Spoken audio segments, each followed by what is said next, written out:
Hello. Welcome back to That's English. Hello. Today, our documentary is on a fascinating subject, gambling, el juego, las apuestas. I love gambling. Really, Annabelle?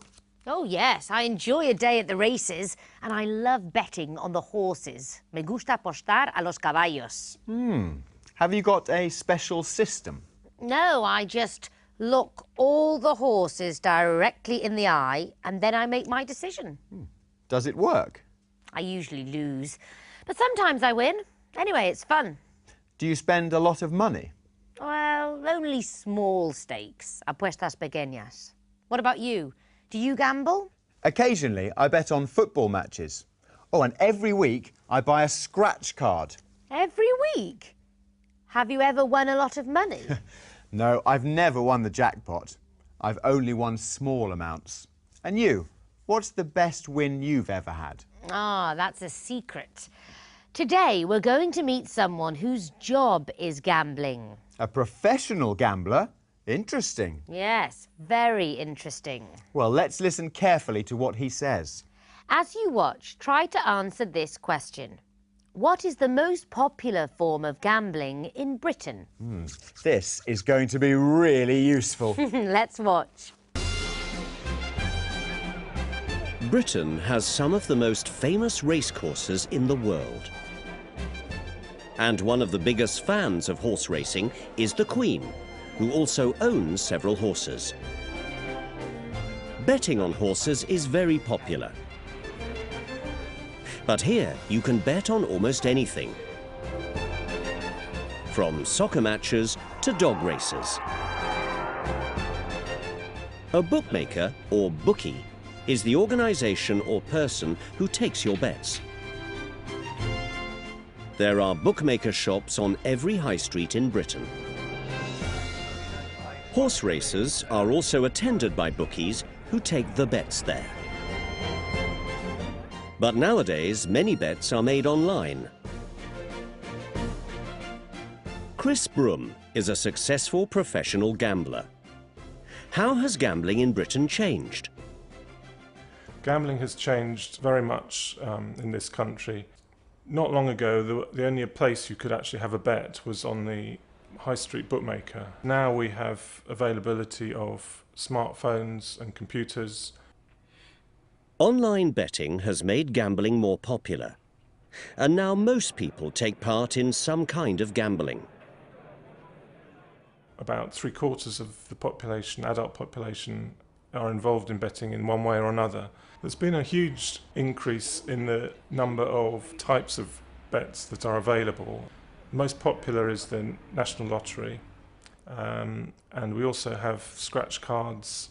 I like to bet mainly on horse racing and also on some other sports like football. As a professional gambler, how much does Chris win? I've been fortunate enough to have several wins of hundreds of thousands of euros. Because there are so many kinds of gambling, you can take your pick. Bingo is a social event. It is a chance to meet friends and have some fun. Yes. People can bet small amounts of money at bingo. In casinos, the stakes are higher. Gamblers can win and lose much more, playing roulette and poker machines. Danny is a typical gambler. What does he like to bet on? I love horse racing and I find it extremely exciting and very satisfying, especially when I win. How much does he spend a week on gambling? And has he ever won a big prize? Every week I spend around £30 on betting. I've never won a huge amount of money, but one day I hope to win a jackpot. All gamblers dream of winning the jackpot. We asked Chris what was the most amazing win he has ever heard of. There have been some amazing wins on the Euro Millions lottery. There have been wins of over 130 million euros for a £2 stake. Now that's what I call a perfect investment. Incredible! Someone won a jackpot of 130 million euros for just a £2 stake. And Chris has won several hundreds of thousands of euros. Do you think he'll tell me how to do it? I'm sure he gets very tired of people asking him that. I suppose so. Another amazing thing he said was that 3/4 of all adults in Britain gamble in some way. So, do you remember the question? What is the most popular form of gambling in Britain? Let's watch again. There's been a huge increase in the number of types of bets that are available. The most popular is the National Lottery, and we also have scratch cards. So, the most popular form of gambling in Britain is the National Lottery. Yes, you know, a lot of the money goes to different charity projects. British athletes got big amounts of money to help them train for the Olympics. Yes, the London Olympics were a great success. I'll never forget them. The Olympics were fantastic. And so was 1966, when England won the Football World Cup. But it would be nice to hear about other important sports events in other countries. Yes, so we asked our friends from different English-speaking countries this question. Can you tell us about a memorable sports event or sports personality in your country? Let's see what they said. New Zealand won the Rugby World Cup. That's always memorable.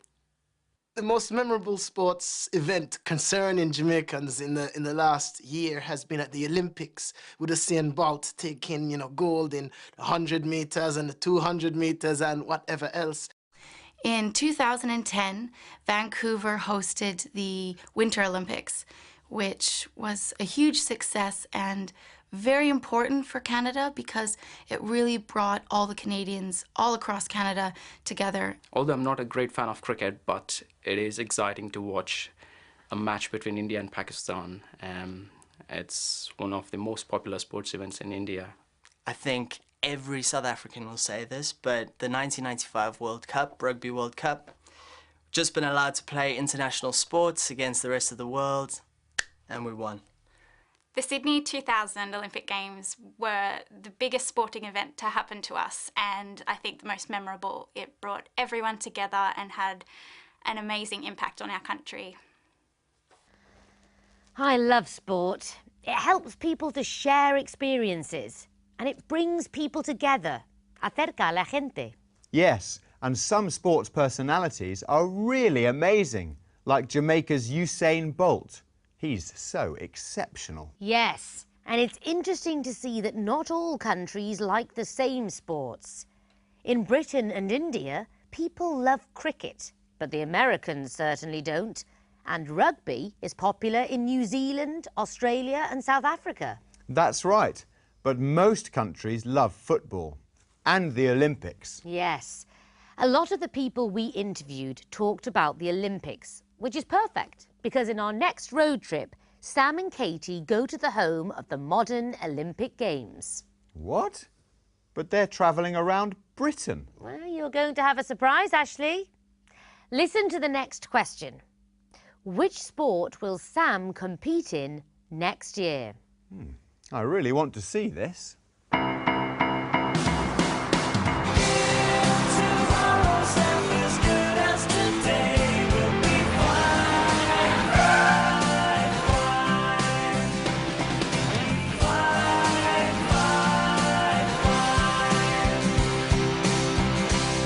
What? Oh, sorry. I was dreaming I was in the marathon. Well, we are at the birthplace of the modern Olympic Games we know today. This doesn't look much like Greece. The modern games, Sam, not the ancient ones. Come on, let's go.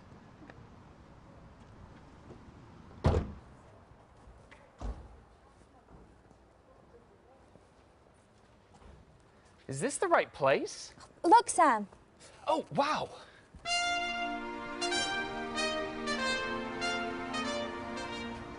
So how often do you think they hold these games? Every year. And they're on now. But I wonder where. Hello, can I help you? Oh, thanks. Which way is it to the Games? Oh, Wenlock Olympian Games? This way. I'm going there now. Would you like to come with me? Oh, great. Yeah, you're welcome. So, can you tell us something about the Games? I certainly can. I helped to organise the Games. Oh, perfect. So, when did the Wenlock Games first take place? 1850, a long time ago. But what's the connection between the Games here and the Olympics?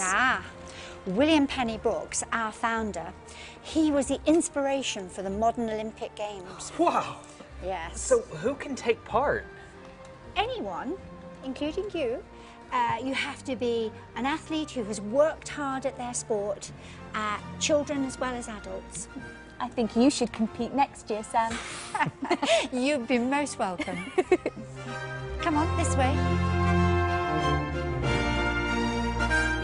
So who do you think's going to win? I think he will. Come on, you can do it! Hooray! Fantastic! You were right, Katie.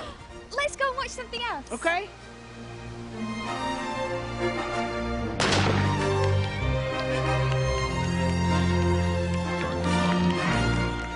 Ooh, it's exciting, isn't it? And they're in such great shape.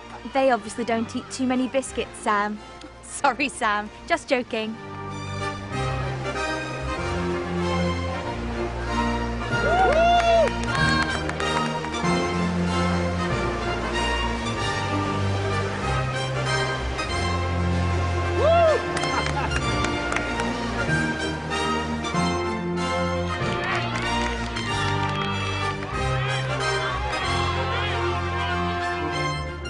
So, Sam, which sport will you compete in next year? Well, I'm really good at swimming. As you like swimming, shall we go to the seaside? I have a very unusual place to show you. Okay, let's go.